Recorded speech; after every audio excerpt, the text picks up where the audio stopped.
What's going on, Secoya Nation? Dr. Schilling here with the thought for the day. And if you read the tagline, we're talking about the #1 predictor of your health. And that is, do you know? Any guesses? Stay tuned till the end, so I'm going to give you some action steps on how to produce the greatest health possible. So the greatest predictor of your health is the quality of your relationships. What does that mean?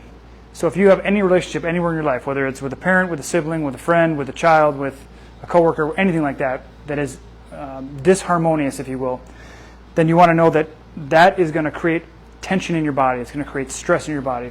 And your body, instead of flourishing and feeling your best, it's going to end up being that you are feeling worse. Okay? So what do you do about that? Identify the relationships that are stressed. Who's stressing you out? What's stressing you out? Is there a fundamental difference in belief? Is there a moral or value that you guys don't correspond with? Is it that you feel like you've been shamed or blamed by them? You feel like you're being mistreated by them? Do you want to set a boundary with them?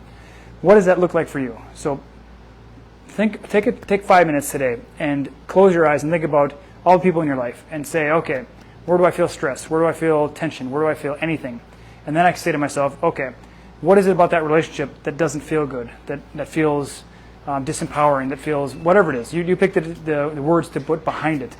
But then go to work on deciding how you want to be in that relationship. How do you want to show up? Because if it's in a way that you don't like, then ultimately it's going to be that you're showing up in a way that is facilitating that. And I know that sounds like a harsh criticism or critique, but it really is, because any one of us, doesn't matter if it's me, you, or anybody else, if we're not mindful of how we're showing up, we're going to be treated the way we're showing up. It's just how it works. Because the energy we bring to the relationship is the energy that's returned to us.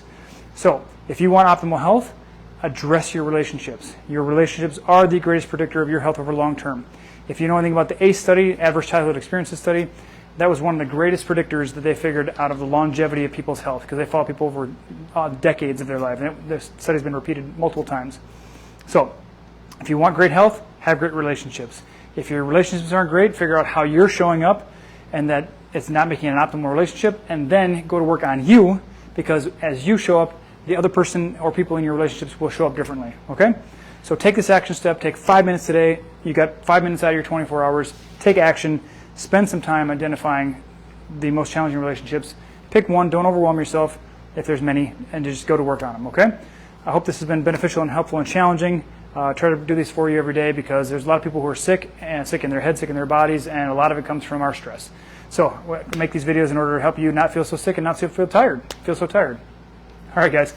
Have a great night. We'll see you tomorrow for the thought of the day. Bye-bye.